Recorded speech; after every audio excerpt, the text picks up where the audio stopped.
Olá, seja bem-vindo à última edição de 2014 dos Grandes Adeptos SLB, a versão televisiva do Clássico da Rádio, o programa que está no ar regularmente na Antena 1, analisando a atualidade futebolística da semana e que tem aqui desenvolvimento na sua BTV, promovendo o debate animado, mas com fair play, entre adeptos de todos os clubes. Nesta emissão com estreia em pleno dia de Natal, vamos ter um assunto especial, vamos ter uma proposta especial, uma proposta que faz apelo ao seu benfiquismo.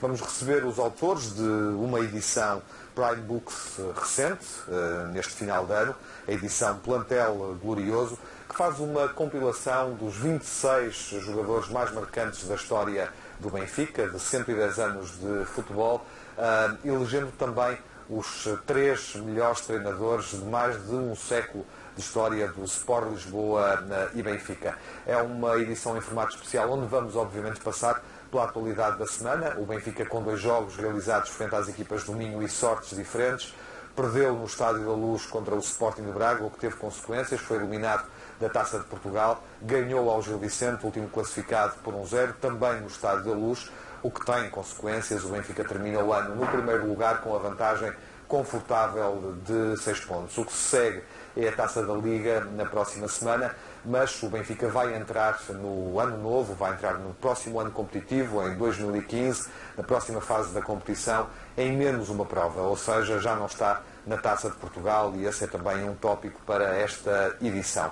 Com o Telmo Correia, como é habitual. Olá, Telmo, viva. Olá, boa tarde. E para esta edição que fazemos aqui nos Grandes Adeptos, convidamos os 2 autores do livro, o João Tomás, que é gestor. Olá, João, viva. Boa tarde. Bem-vindo, é um prazer recebê-lo. É coautor desta obra com o Fernando Arrobas, licenciado em Medicina Dentária. Viva, muito obrigado. São os 2 autores desta obra, Plantel Glorioso. Vão passar pelos temas da semana, olhar com o Telmo os jogos realizados, mas sobretudo falar das escolhas que estão aqui, dos 26 jogadores escolhidos a partir de um universo superior de 1000 jogadores. Há aqui uma centena de personalidades envolvidas nesta escolha, portanto o top foi feito com base nos contributos de 100 pessoas que foram convidadas, e o Telmo é uma das personalidades.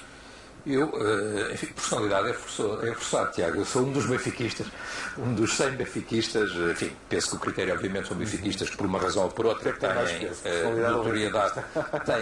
Benfiquista é o mais importante. Têm notoriedade por uma razão ou por outra, quer dizer, portanto, foi, penso eu, o critério dos autores. Notoriedade profissional, notoriedade também como benfiquista, claro. Ou seja, pessoas que publicamente o seu benfiquismo é conhecido e é assumido. E é expresso. E é expresso, claro. E é expresso. E, portanto, quer dizer, obviamente, que à semelhança de outras oportunidades em que também tive a ocasião de dar opinião enquanto benfiquista, ou de intervir enquanto benfiquista, e é a realidade para mim, desde que comecei a fazer os Grandes Adeptos, desde que o Tiago me fez este desafio dos Grandes Adeptos, é uma realidade semanal para mim. Durante muitos anos era uma realidade esporádica, agora é uma realidade semanal. E, portanto, foi com gosto que eu aceitei, obviamente, este convite e esta proposta e participei nesta votação que determinou, de facto, este livro. Eu penso que, enfim, para o João Tomás e para o Fernando Arrobas, para eles saberem, enfim, este programa é, de facto, um especial de Natal. Já temos feito vários especiais.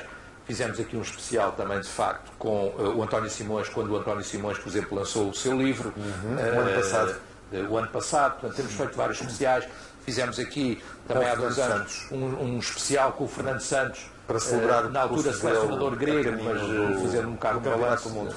O Campeonato do Mundo e um bocado o balanço da época. E, portanto, são programas especiais, porque a lógica normal do programa não é esta. A lógica normal do programa é termos um adepto do adversário do Benfica e fazermos um bocado o pré-match, por assim dizer. Portanto, a análise do jogo e do desafio que o Benfica vai ter nessa semana. Neste caso não fazemos o pré-match Benfica Nacional e o Telmo descansa um bocadinho. Exatamente. No Natal também merece. Exatamente, e portanto, como fizemos a semana passada com o Braga, de resto, quer dizer, tivemos aqui um adepto, o nosso adepto do Sporting de Braga, que esteve aqui connosco a discutir.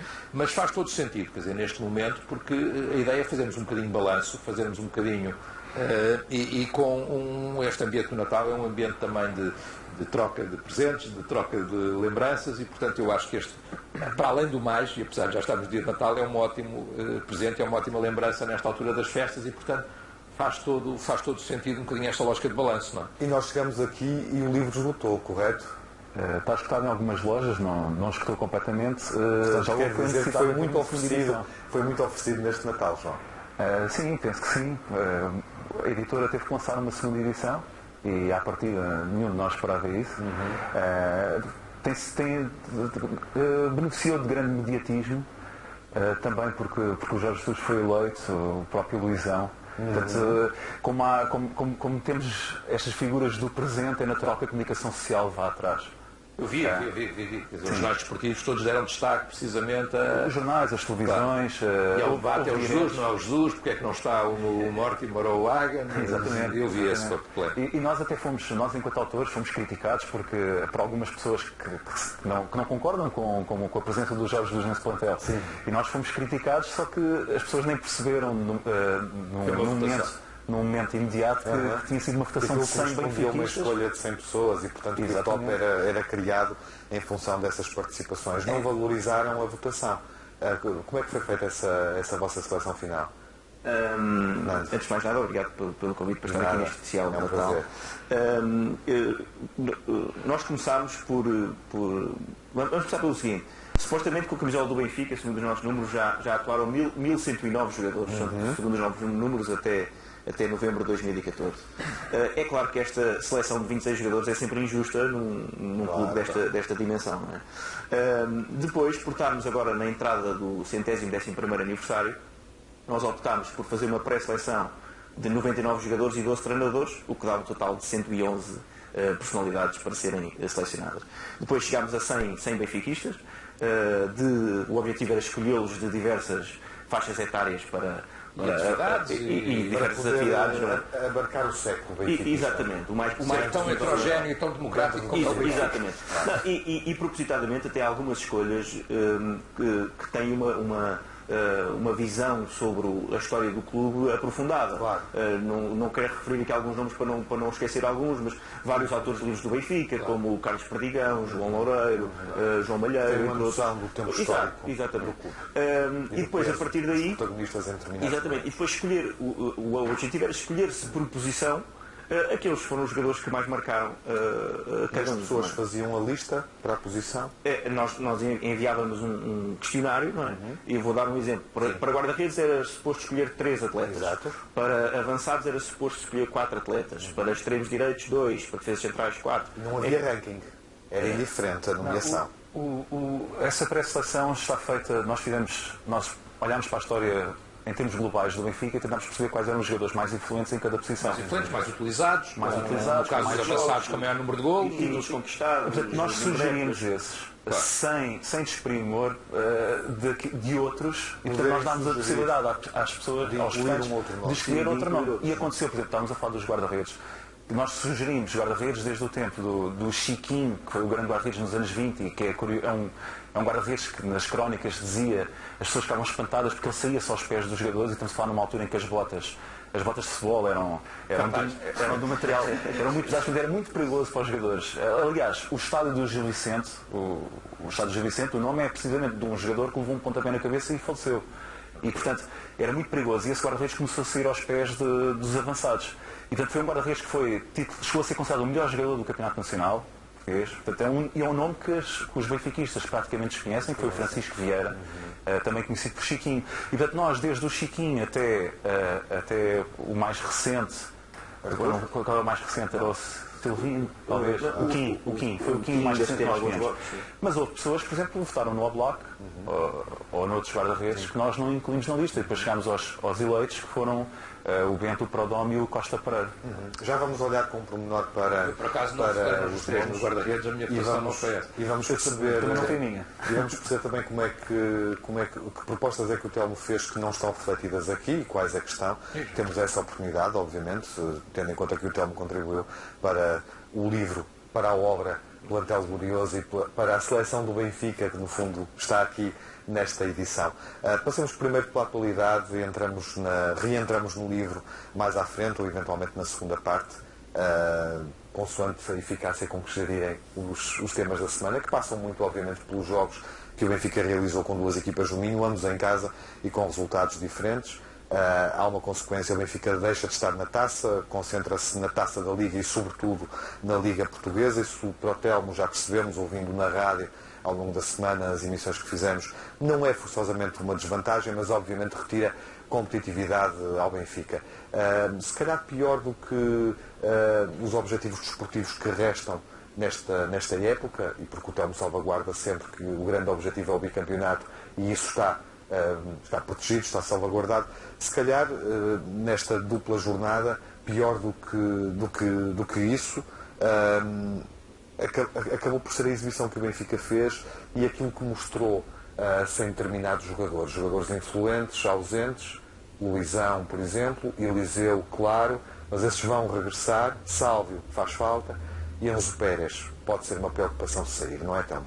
Tiago, tudo é isso, eu acho que é isso, quer dizer, agora, vamos lá ver, eu por acaso, e meto só aqui esta nota, porque estive a ver e estive a folhear, até porque íamos fazer este programa, há um outro livro destes mesmos autores, que tem um bocadinho também de história do Benfica, e várias referências históricas, e há uma coisa que por acaso que eu encontrei nesse livro e que me tranquilizou um bocado em relação ao que eu vi agora ao que está a acontecer agora, que é, se não estou em erro, talvez eles tenham essa memória, uma vez que não é desse livro que estamos a falar, mas o grande Benfica do Hagen,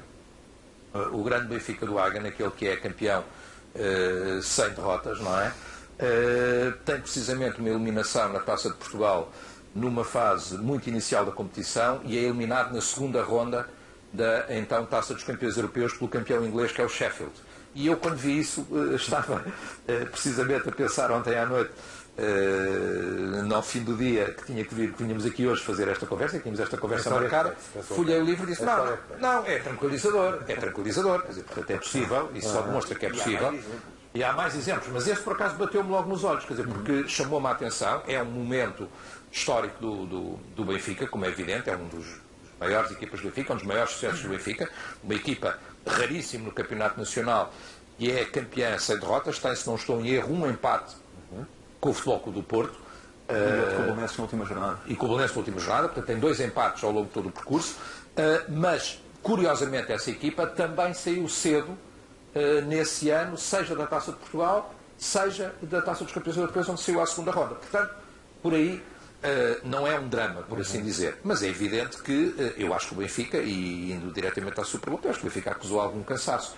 Ou seja, o jogo do Dragão, que é um jogo extraordinário, é um jogo excelente.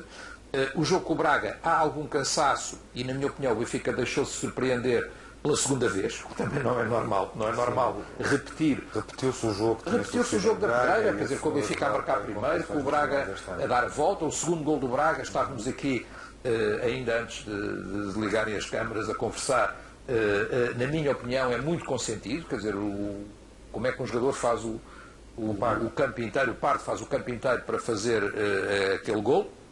O Benfica ressentiu-se, obviamente, e algumas ausências, e por isso talvez o nosso debate da rádio tem reprodução também no jornal o I, e o I perguntava qual era a prenda que os benfiquistas queriam, e eu disse qual era. Eu quero realmente, como treinador, recuperação rápida de um conjunto sério de ilusionados, como é evidente, quer dizer, porque o César será um jogador que poderá ter evolução, é um jovem jogador, um miúdo com 19 anos que pode vir a ser um bom jogador no futuro, mas não ter o Luizão faz diferença. Obviamente que daquilo que eu tenho chamado o trio maravilha de argentinos, em 3 não ter 2 é muito relevante e muito significativo também.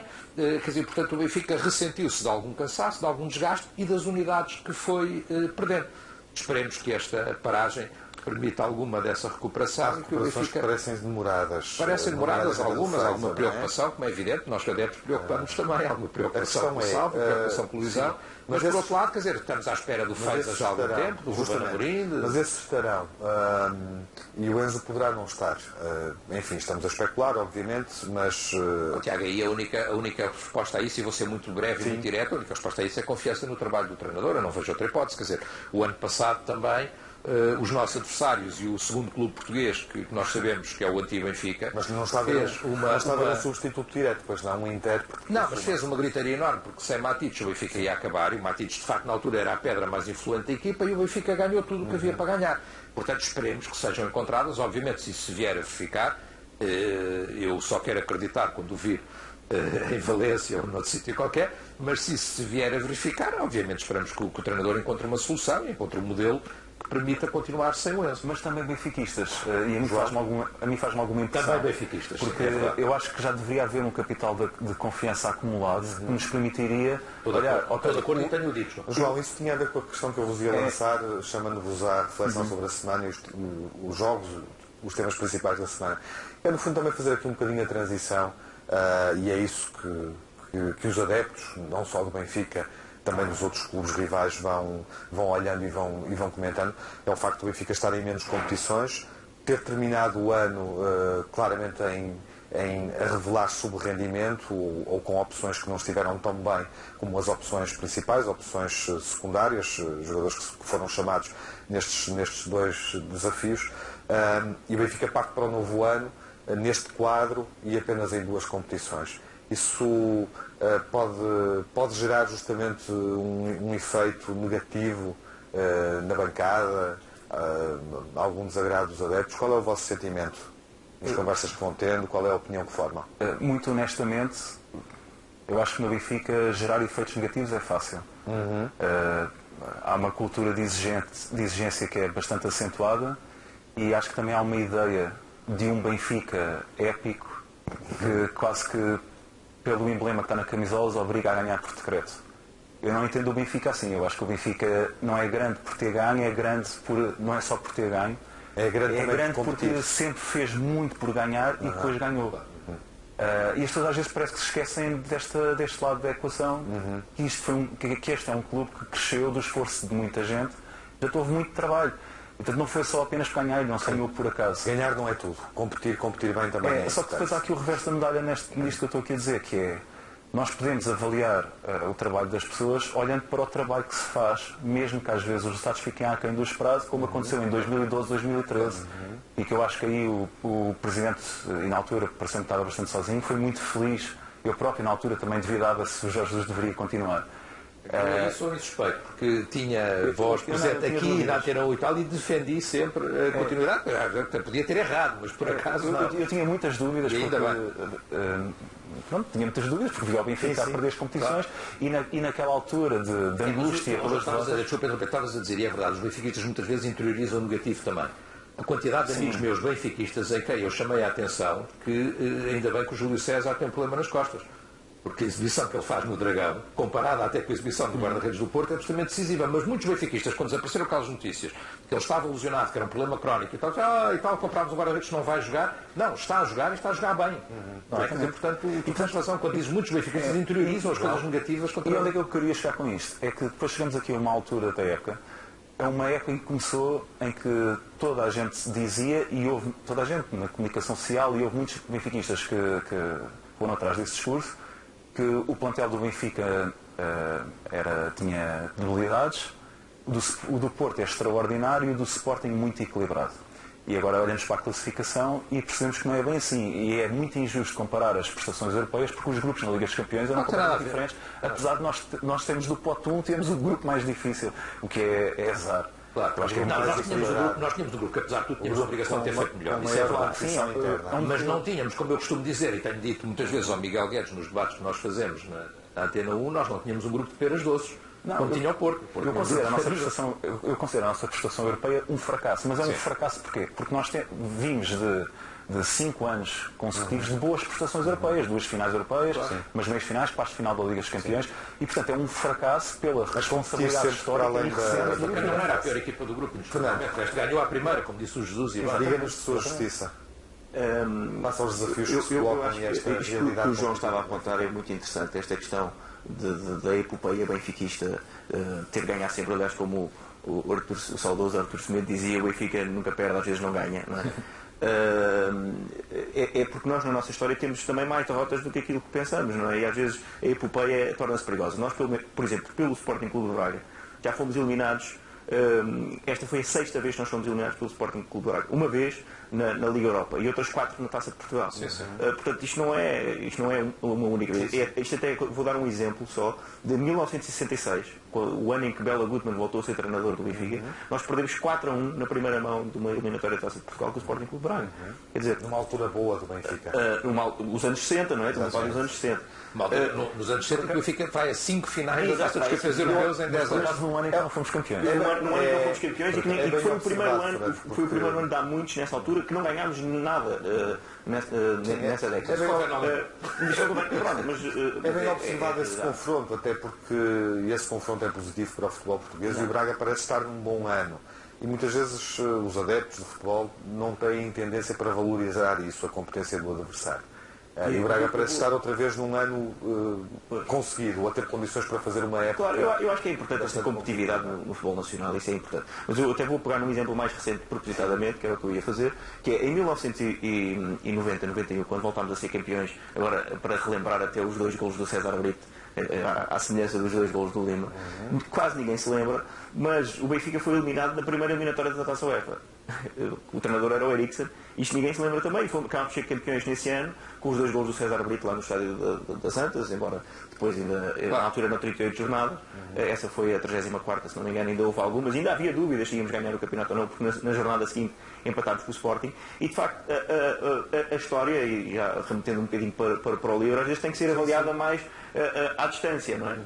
Por um lado é isso, Fernando, e por outro lado há uma coisa também... com maus momentos no...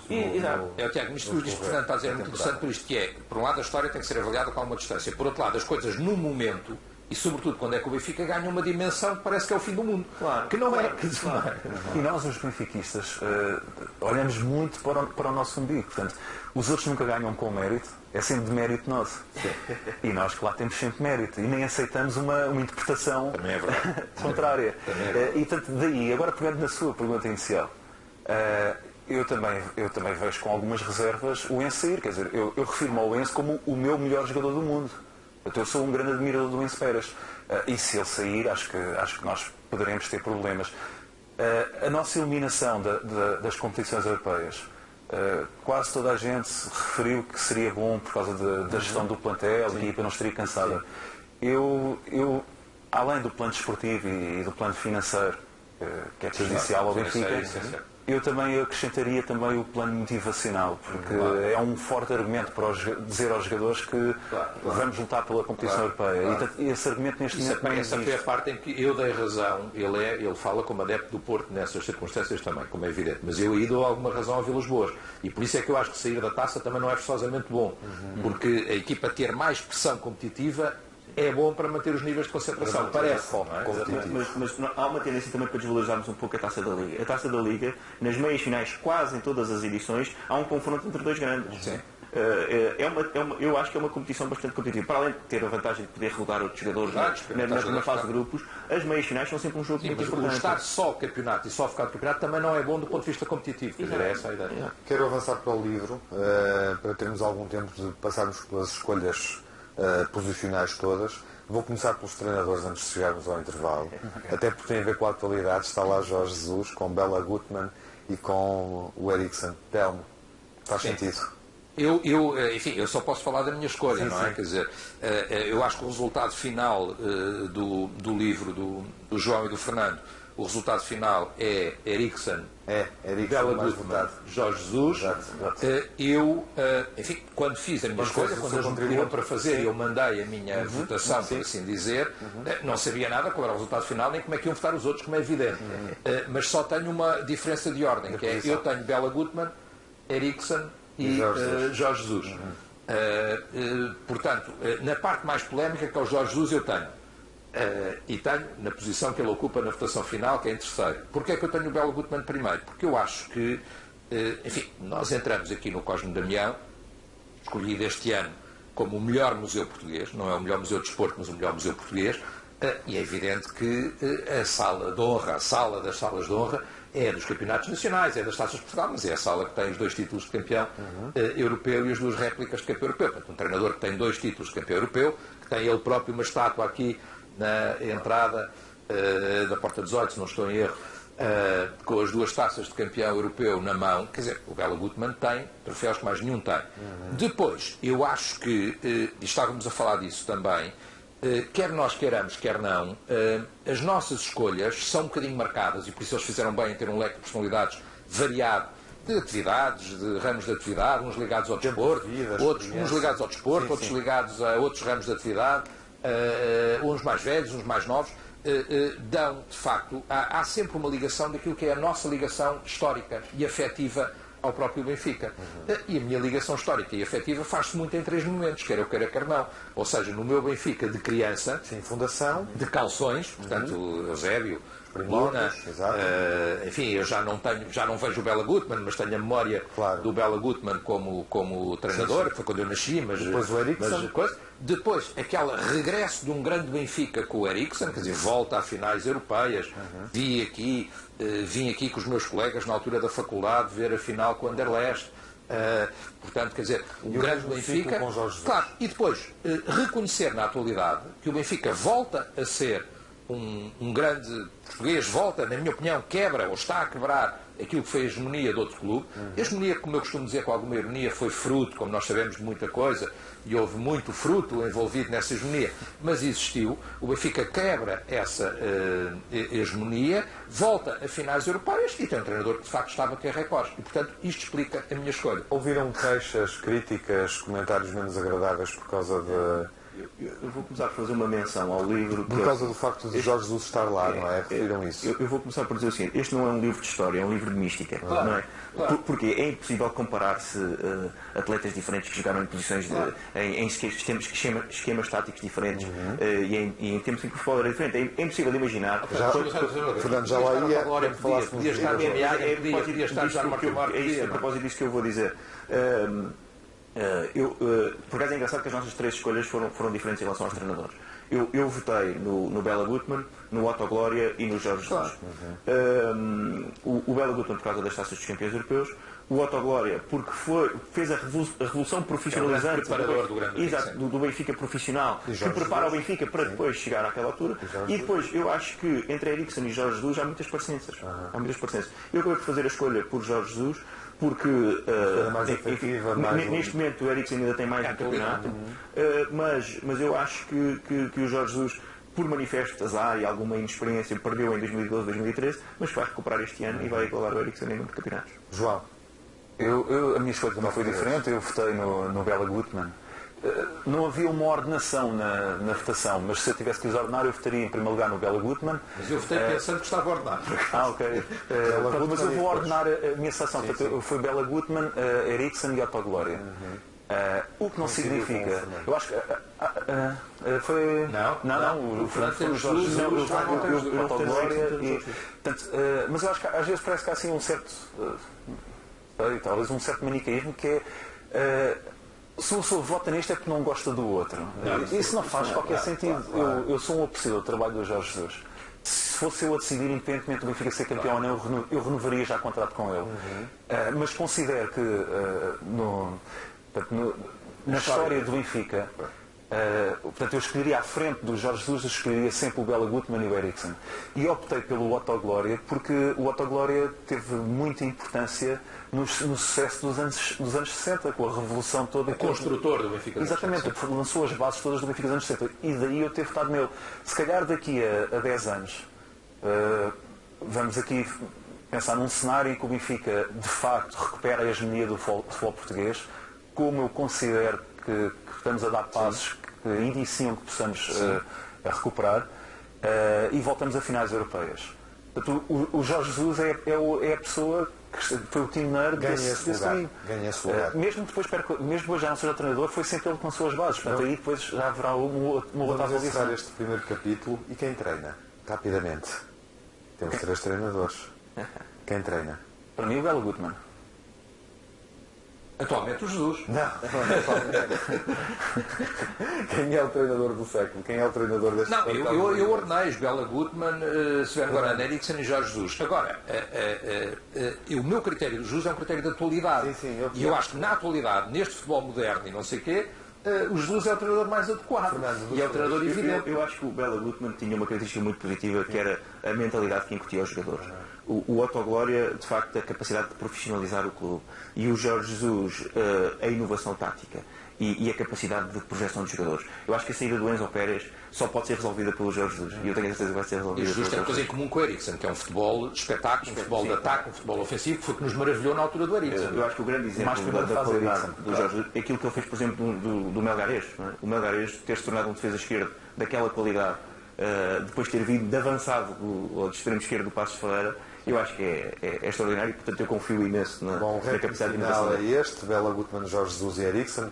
Passamos pelo treinador, são 3 de um plantel com 26 jogadores. E vamos falar dos jogadores, das escolhas, posição a posição, na segunda parte desta edição especial de Natal dos Grandes Adeptos, uma edição com peso benfiquista, onde vamos conhecer melhor então esta seleção a propósito do livro de João Tomás e Fernando Arrobas, os nossos convidados, o plantel glorioso. Retomamos daqui a pouco, o intervalo é pequeno. Até já.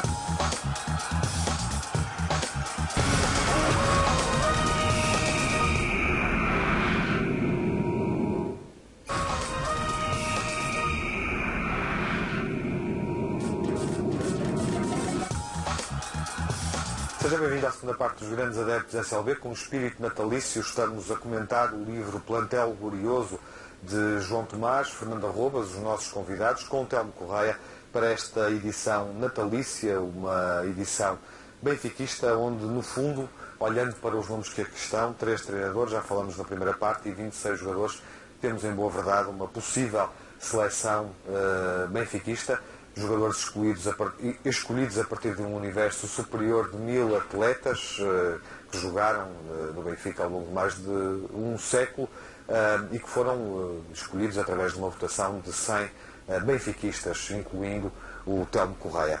Retomamos, então, olhando para os jogadores de campo e para os guarda-redes, concretamente, onde temos Bento e Perdomo. João, Fernando, era inevitável? Surpreendeu-vos este desfecho?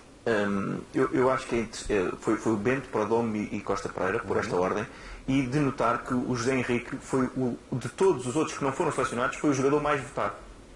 Eu acho que é muito importante fazer essa referência. Eu próprio votei no Bento, no Costa Pereira e no José Henrique.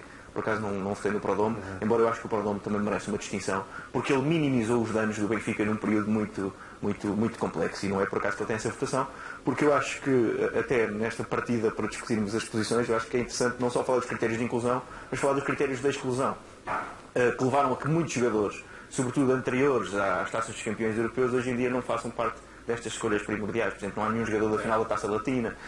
E quais é que são as razões para isto ter acontecido? A falta de registros televisivos, porque a televisão só começou em 1957, a memória das pessoas, que é inevitável, não é? É inevitável haver alguns esquecimentos. E eu acho que analisar esses critérios, e nós fizemos isso também devidamente aqui no livro, também é interessante, porque quer dizer, pode-se fazer uma enciclopédia sobre o Benfica e incluir todos os jogadores. Esta seleção é difícil e acho que acaba por ser meritória, porque nos põe a todos a discutir qual foi o nosso preferido e porquê, e há algum momento que nos marcou e por isso é que os selecionamos. Eu votei Bento, José Henrique e Costa Pereira. O Bento, para mim, é o melhor guarda-redes sempre do futebol português. O José Henrique, eu penso é o Bento que joga, portanto. Sim, o Bento que joga. O Costa Pereira é o bicampeão europeu e marcou um estilo na baliza, pelo menos os relatos que nos chegam, é que foi a forma como ele se posicionava na baliza e muitas vezes até jogava com os pés, portanto na altura foi inovadora. E o José Henrique, pelo que eu me consiga perceber, além de ter feito uma grande carreira no Benfica, ele depois também ficou um bocadinho ofuscado pelo brilho que o Bento depois teve a seguir. E portanto coloquei estes 3 à frente, inclusive do Perdomo, que foi de facto um grande guarda-redes, mas que eu, olhando para a sua carreira no Benfica, que em 5 anos não ganhou qualquer título, se ganhou uma taça de Portugal. E portanto foram esse o meu critério para não escolher o Perdomo, que é o que foi escolhido Foi escolhido com o voto do Telmo. Foi escolhido, quer dizer, esta escolha é de facto um bocado afetiva. Há jogadores, não é guarda-redes, mas neste caso é um guarda-redes, obviamente, que tem uma história maior do que a história que fazem no Benfica, não é? É verdade. Eu acho que aqui, eu acho que aqui nós andamos um bocadinho à volta. Nós andamos sempre à volta dos mesmos nomes. Estes nomes, os nomes que eu escolhi, está dentro dos nomes que já foram falados, não é? O Bento é o mais escolhido por todos, indiscutivelmente. O titular histórico do tema, o titular, indiscutível. Depois, eu hesitei, para ser sincero, hesitei entre estes 3 outros nomes que estamos aqui, que eles já falaram. Porque é que eu escolhi? Escolhi o Zé Henrique, porque é o guarda-redes que eu tenho memória também de infância, e era o guarda-redes ídolo, que é o primeiro que eu me lembro de ver jogar. Rivalidade brutal com o Damas, em parte da carreira, dos miúdos na altura, já o Damas aparecia, era grande guarda-redes também. O Zé Henrique. E depois deixei de fora o Costa Pereira, porque só podia escolher mais um. E, portanto, tinha o Costa Pereira ou o Perrodome. Eu acho que o Perrodome foi, o Benfica teve na baliza durante algum tempo, aquele que era o melhor guarda-redes do mundo. O Perrodome tinha vindo de um Mundial considerado como o melhor guarda-redes do mundo, e era de facto o melhor guarda-redes do mundo. Eu vi muito jogar o Perrodome. O Perrodome era um guarda-redes que fazia coisas fabulosas, que eu nunca vi os guarda-redes fazer, até já com uma idade. Ele já não veio criança para o Benfica, mas tinha uma elasticidade, uma capacidade de buscar as bolas todas fabulosa, e cometi uma injustiça, que deixei o bicampeão europeu fora desta escolha de 3, mas isto não é fácil, não é? Vamos avançar para os laterais. Gostaria só de acrescentar uma coisa. E há a história do frango do Costa Pereira, do outro jogo. Marca uma carreira que é extremamente injusta para um atleta que foi 10 anos, 12 anos titular do Benfica. Mas é verdade. Mas eu gostaria só de acrescentar uma coisa. Em 61 se fartou de defender contra o Barcelona. Exatamente. Mas eu gostaria só de acrescentar uma coisa em relação às escolhas. Esta foi a escolha dos 100 benfiquistas naquele momento. Porque nada impede que, passado uma semana, seja porque está sol ou porque está a chover, nós podemos mudar de opinião. Ou porque viu um livro, ou porque viu um filme, ou porque leu um artigo de jornal. É a escolha naquele momento de 100 benfiquistas. Claro. Nos laterais há aqui um equilíbrio em termos de épocas, digamos assim. Jogadores que marcaram em épocas muito diferentes. Artur Correia, Veloso, Fábio Coentrão e Ângelo, 2 para a direita, 2 para a esquerda. E vocês salientam uma coisa: os laterais não são comparáveis em momentos diferentes, pela própria evolução do futebol. Inicialmente jogava-se em 2-3, 2-3. E depois houve uma evolução para um 2-3-5. E depois apareceu o WM. E depois começou a surgir, e um dos precursores foi o Bela Gutmann, o 4-4-2. Depois, aqui no Benfica, houve o 4-3-3, mas aí já havia, no tempo do Hagen, foi o 4-3-3, e aí já havia uma linha de 4 defesas em que claramente se percebia qual era a defesa direita. E depois tem evoluído até aqui. Nós discutimos esta questão antes da votação e chegámos à conclusão que o 4-4-2 é a tática mais emblemática no Benfica e aquela onde se pode arrumar melhor os jogadores. Ainda não conhecemos os jogadores e já temos uma tática. Porque para a votação percebia-se que era o 4-4-2. Sim, porque nós não queremos perguntar às pessoas. Agora escolha 26 jogadores. Essa era a minha questão final. Nós quisemos arrumar. Mas tudo bem. É prosseguir. Telmo, o que é que estas escolhas lhe dizem assim, em função das suas? São escolhas lógicas. Estamos aqui a falar de nomes de alguns jogadores dos mais emblemáticos, dos mais simbólicos do Benfica. Devo dizer que para a minha geração de infância, o Artur Correia, até porque era um jogador fabuloso de luta, franzino, não era o russo do Benfica, como se falava muitas vezes naquela altura, porque usava-se muita expressão russo para os jogadores alourados, não é? Ou loiros, como era o caso do Artur. Era um jogador fabuloso, era um jogador emblemático, portanto escolhi também o Artur, e depois há outros nomes que são incontornáveis, não é? Quer dizer, o Veloso, o Álvaro, que já esteve aqui connosco também a fazer um destes programas, já foi aqui nosso convidado, o Álvaro, um jogador extraordinário, e depois escolhi também um da tal equipa e do tempo do Eriksen, que eu acho que era também, já que esteve connosco, curiosamente, para falar de um Benfica Estoril, se não estou em erro, que foi, não, do Portugal-Suécia. Esteve aqui connosco para falar do Portugal-Suécia, que foi Stefan Schwarz, que eu acho que é um jogador também simbólico e emblemático. Foi os primeiros que me vieram à memória nestas posições, mas é evidente que há outros, há um Ângelo, mas o Ângelo eu não tenho a memória que tenho dos outros. As minhas escolhas foi a minha análise. Nós também perguntámos os critérios de escolha para percebermos o que é que influenciava mais a escolha das pessoas. E eu, por exemplo, liguei muito mais à carreira no Benfica, aos dados históricos. Houve pessoas que optaram por votar nos jogadores que viram jogar. E as minhas escolhas que eles representaram para a equipa, não é? Representaram para o clube, para as equipas que integraram. É curioso porque quando olhamos para os centrais temos jogadores mais recentes. E inclusive nos laterais tínhamos Fábio. Nos laterais temos o Fábio também, não é? Exatamente. Mas aqui temos Humberto Coelho, Moser, Ricardo Gomes, Germano e Luizão, inclusive, que marca aqui uma posição. São 11 anos a jogar. Os 11 anos mais recentes da história, como líder, capitão. Portanto, só para terminar essa questão dos laterais, que eu não cheguei a dizer, eu por acaso não votei no Fábio Coentrão, eu votei no Cruz. Que, enfim, é como eu digo, a questão da memória depois acaba por afetar um pouco as escolhas. Mas eu acho ótimo o Fábio Coentrão ter sido escolhido, porque é bom para o Benfica ter novas referências. E é sinal de vitalidade do clube, e eu espero que nos próximos anos, se houver um novo plantel glorioso votado, haja muitos jogadores recentes, porque é sinal de vitalidade e final de renovação. Há só um problema, eu também não votei no Fábio, devo dizer, e gosto imenso do Fábio, até pessoalmente conheço, eu gosto imenso do Fábio, eu não votei no Fábio, porque também há uma coisa que nós temos que ver, que é estes jogadores do antigamente, os Veloso, tinham mais anos, quer dizer, marcavam, quer dizer, hoje em dia os jogadores fazem uma época, mas e acho que é isso que traz o Luizão para esta votação, porque hoje em dia, num tempo que é raríssimo os jogadores ficarem tanto tempo, não é? Ainda há pouco eu estava a dizer, mas não cheguei a concluir. Quantos anos é que o Eusébio jogaria hoje no Benfica, não é? E o Luizão faz esse percurso, não, de facto, contraria um percurso fantástico e acho que merece um lugar. O que é hábito, nomeadamente nas equipas portuguesas, mas não só, também em outras equipas, mesmo em equipas com outra capacidade financeira. Eu acho que, por acaso, a minha escolha aqui, nem fui confirmar, mas eu acho que a escolha aqui, a mim parece muito óbvia, nos centrais, parece muito óbvia, quer dizer, porque há um central que é talvez o melhor central, não, mas não é necessário. Há um central, indiscutivelmente, está de certeza que é o melhor central de sempre do futebol português, na minha opinião, que é o Humberto Coelho. O Humberto Coelho não é o melhor defesa central do Benfica, é o melhor defesa central, provavelmente, do futebol português. Depois há o capitão Luizão, quer dizer, que vem nessa tradição e que vem, na minha opinião, da tradição daquela que, para mim, foi a melhor dupla de centrais que eu vi jogar no Benfica, que era Moser e Ricardo. Quer dizer, portanto, esta é o que eu lhe posso dizer se tivermos que escolher 3 ou 4 centrais. Não é? Não referiu o Germano. Não referi o Germano, mas eu não tenho a mesma memória do Germano. Coitado do Germano, não tem culpa. Querem comentar isso? Acrescentar alguma coisa? O Germano foi considerado o melhor jogador em campo na final de 1961. O Germano, segundo se conta, era um jogador extraordinário, como se diz no Benfica, um senhor. Era um senhor na defesa. Eu, por acaso, nós falamos no Germano, desse tempo, por ser bicampeão europeu, eu votei claramente no Germano, embora acabou por ter menos votos do que o Moser ou o Ricardo Gomes, que já agora faço essa nota, a propósito do que o Telmo estava a dizer, de ter visto essa dupla centrais. No campeonato de 89, quando fomos campeões, sofremos 15 golos no campeonato nacional. É uma marca extraordinária, não é? Em 1988-89, com essa dupla de centrais, sofremos 15 golos no campeonato nacional. Os centrais.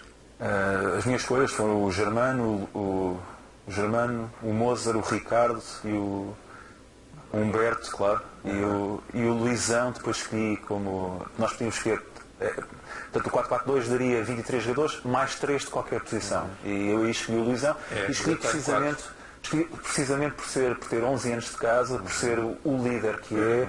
Neste momento é o terceiro jogador que mais vezes capitaneou o Benfica e está muito rapidamente a caminho de ser o jogador com mais jogos como capitão. Garay fazia lembrar um bocadinho Moser Ricardo, não é? Fazia, e mais do que isso, portanto, não só liderança e também golos importantes. Claro. O gol que ele marca aqui em 2005 contra o Sporting. No ranking final, não sei se isso ficou claro, eles estão em posição consecutiva, é curioso. O gol em que ele tirava logo Ricardo? Sim, do frango do Ricardo. Decisivo para o tiro. Do frango do Ricardo, não. Da boa antecipação do Luizão. Sim. Vamos dar o mérito ao Luizão e não o mérito ao Ricardo. Sim, e outros, como golos contra o Liverpool e contra o Braga, etc. E a liderança que ele teve na transição da época 2012-2013 para esta, não é? E ele até disse uma frase que eu achei muito interessante, que aquele fatídico gol, que nem vale a pena lembrar do minuto 92, foi o último preço para acostumar o Benfica a ganhar. Esta foi uma frase extraordinária do Luizão, que foi um mote à equipa para depois, no ano seguinte, reagir. E há jogadores que vêm numa tradição, não é? Se nós olharmos para esses nomes, Humberto Coelho, Moser, Ricardo, Luizão, é uma mesma tradição, quer dizer, é central, é capitão. E aqueles gols ao Tottenham em Londres. Vamos avançar para os médios. Coluna, Rui Costa, Valdo, Tony, Shell. Enchemos a boca com estes nomes, obviamente. E também despertamos memórias. Ficaram de fora. E também Custa. Também enchemos a boca com estes nomes e temos boas memórias. Mas Custa, João Alves, Carlos Manuel Enzo Pérez, Paulo Sousa. A seleção é minha. Telmo. Eu estava aqui a ver as minhas escolhas e a relembrá-las, porque aí há tantos, não é nada fácil. Eu estava a ver aqui, por exemplo, tenho Coluna, tenho Rui Costa, obviamente, tenho o Tony, indiscutivelmente, o Valdo, o Diamantino, quer dizer, portanto, estes são os nomes que eu tenho, mas ficaram de fora outros jogadores. Estávamos aqui a conversar. Eu, quando era criança, ia para a escola de luvas pretas. O Alves não entrou na minha própria escolha.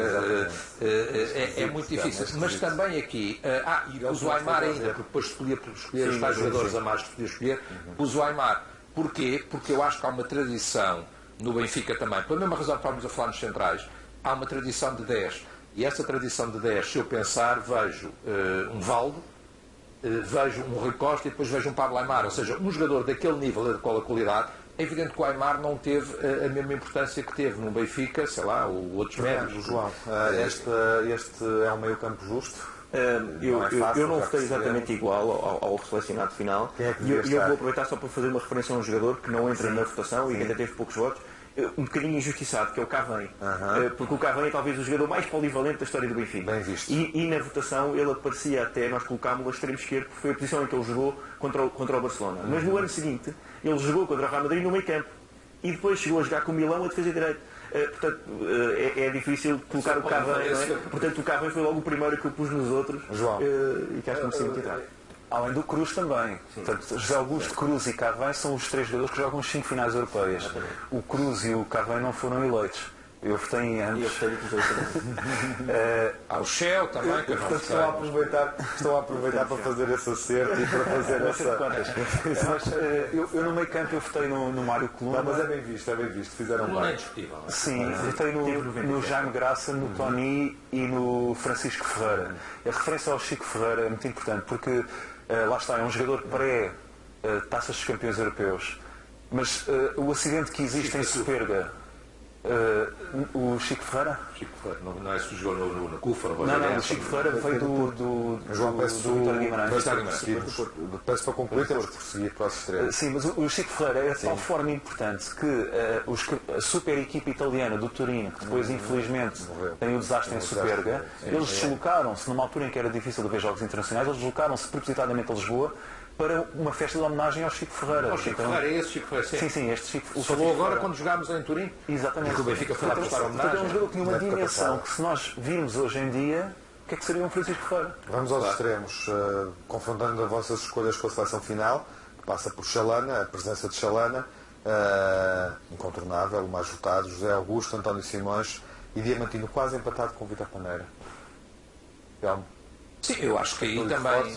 Estou de acordo, quer dizer, eu tenho aqui, estou a ver, o José Augusto, tem o Diamantino, tem o José Augusto, que aqui esteve também a conversar connosco e que foi ele e que nós lembrámos nessa altura, foi considerado o melhor da Europa. Não e tem o Simão e Poborski. No seu tempo foi o melhor da Europa. Tenho o Diamantino, parece-me indiscutível, e depois tenho o Simões também, enfim, aí o Simões está num nível mais elevado, e depois tenho uma escolha, se calhar, que é o Chalana também, como é indiscutível, e depois tenho uma escolha, se calhar, mais inovadora, que é o Poborski, porque era um jogador que eu gostava muito e que vi jogar muitas vezes e aceita-se perfeitamente. Depois jogou muito bem no Benfica. Eu vi os jogos do Manchester na altura para ver o Poborski, que eu achava... São os melhores extremos que o Benfica pode ter, na vossa opinião. Também tem que ser feita. Nós encontramos uma votação do Manuel da Luz Afonso numa revista do Benfica Ilustrado de 1991. Vocês fazem referência.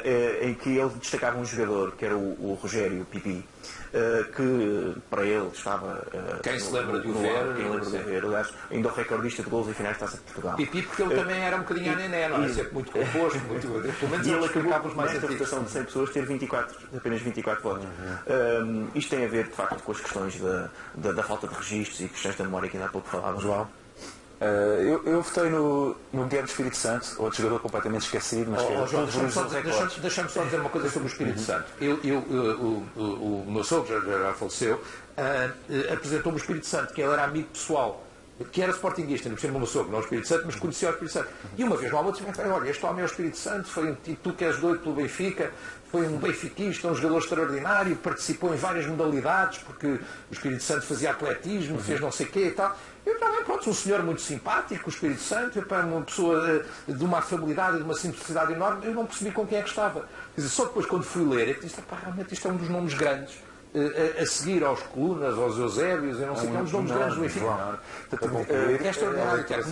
Nós não vimos, não é? Zé Augusto e Guilherme Espírito Santo. E do lado esquerdo foi a posição que eu tive mais dificuldades. Eu escolhi o Chalano e o Simões.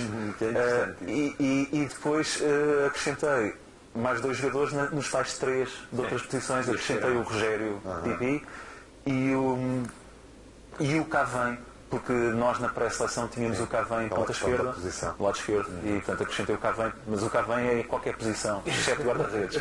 Vamos aos outros homens que decidem ou que decidem mais. Eusébio, obviamente, votado por todos. Eusébio é o único que tem 100. É o único que tem 100, justamente. Nenejo, João Vieira Pinto, José Torres e Águas, correto? Por acaso nós esquecemos de introduzir uma coisa, só nos lembramos já quando o livro estava finalizado, que era de introduzir a seleção do capitão. Mas em relação aos acho que muita gente teria escolhido o escolha... Eu escolhi o José Águas, que foi quem levantou os 2 taças dos campeões europeus, e teve uma característica muito importante nas finais de taças dos campeões europeus, que foi sempre o primeiro a marcar. Mesmo quando estávamos a perder, é ele o primeiro a marcar. E ele deixou isso até em registro.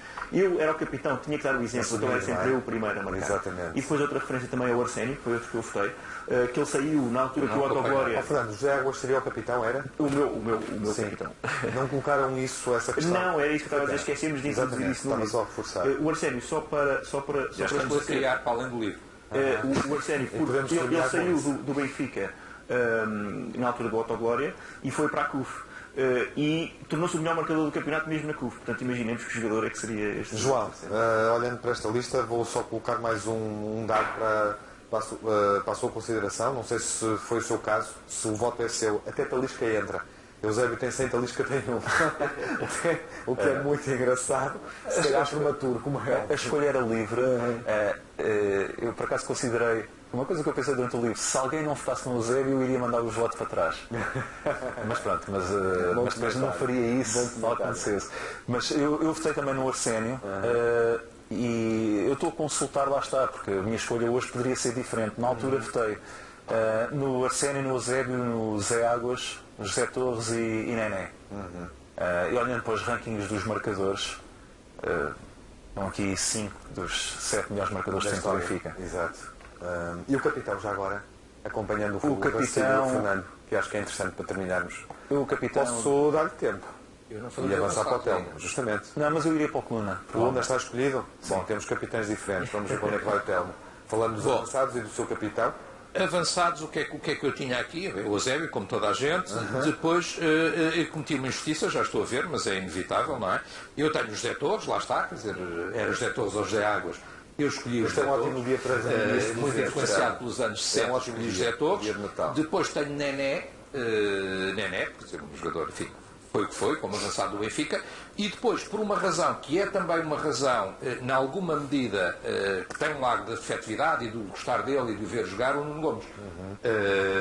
Pronto, é uma escolha também lógica para o Benfica, mas é uma escolha que deixou de fora, o homem que ergueu e que está naquela fotografia simbólica e mítica para todos os benfiquistas a levantar a taça dos campeões europeus, que é o José Águas. Portanto, esta foi a minha escolha. Em relação ao capitão, enfim, os nossos adeptos no estádio dizem que o Eusébio é o rei, o capitão é o Coluna, não é? Quer dizer, portanto, a escolha dos adeptos. Os adeptos cantam isso durante os jogos e, portanto, isso parece-me um bocado indiscutível. Eu, se tivesse que escolher um capitão, se fosse treinador e escolhesse um capitão, eu gosto do capitão ali a mandar no centro da defesa. Ou seja, eu vejo muito como capitão um Luizão, como viriam um Humberto Coelho, como viriam um Ricardo. Eu gosto muito dessa imagem do central que está ali, chega a qualquer ponto do campo, mas que é uma voz da autoridade na defesa. Porque eu, como treinador, escolheria um destes. Mas não escolhe um? Não assumo aqui um? Escolheria Humberto. Escolheria Humberto. Meus senhores, estamos a terminar. Não teremos muito tempo para notas globais sobre este ano de 2014, mas enfim, faremos emissão para a semana, a 1 de janeiro, com outro tema, com outro assunto e no formato habitual, e podemos aí encontrar tempo para refletir sobre alguns aspectos do ano, para o Telmo nos deixar as suas impressões. Podemos, no entanto, terminar de forma sumária assinalando um ou outro aspecto, positivo ou negativo, como quiserem, eventualmente até falando de um outro jogador. Trocamos aqui uma série de nomes como quem trocou cromos, numa conversa apetitosa, saborosa. Ronaldo é incontornável. Olhar para o ano e falar de Ronaldo, não é? O que é que marcou o ano, do vosso ponto de vista? Qual é o protagonista ou o acontecimento, positivo ou negativo? Fernando? Eu vou escolher o plantel do Benfica de 2013-2014. Eu não sou jogador de futebol, não sei, mas eu considero que deve ser muito difícil a derrocada que existiu naquele final da época anterior e depois renovar e a reagir. Exatamente. E em Sevilha tivemos manifestamente injustiça e azar. João? Um facto marcante do ano, protagonista? Dois factos marcantes. As conquistas todas em 2013 e 2014, acho que sim, é incontornável. As 4 conquistas na época. A arbitragem, pela negativa, a arbitragem inacreditável na Liga Europa e a ausência de crítica por parte da comunicação social portuguesa a essa arbitragem. A arbitragem é o modo como os árbitros se comportaram com o Benfica na meia-final e na final. Telmo, deixa-nos aqui questões que podem ser pistas para a próxima semana. Enfim, eu diria o Benfica, indiscutivelmente, quer dizer, só não ganhou tudo precisamente por causa dessa arbitragem, podia ter ganho tudo, ganhou 4 títulos nacionais, podia ter ganho também a Liga Europa se não fosse prejudicado. Portanto, o Benfica, no plano pessoal e individual, o Ronaldo, eu acho que realmente, Champions, vimos aqui na Luz, eu tive a ocasião de ter a felicidade de ver o jogo até ao vivo, Champions, melhor jogador do mundo, portanto acho que é o destaque individual.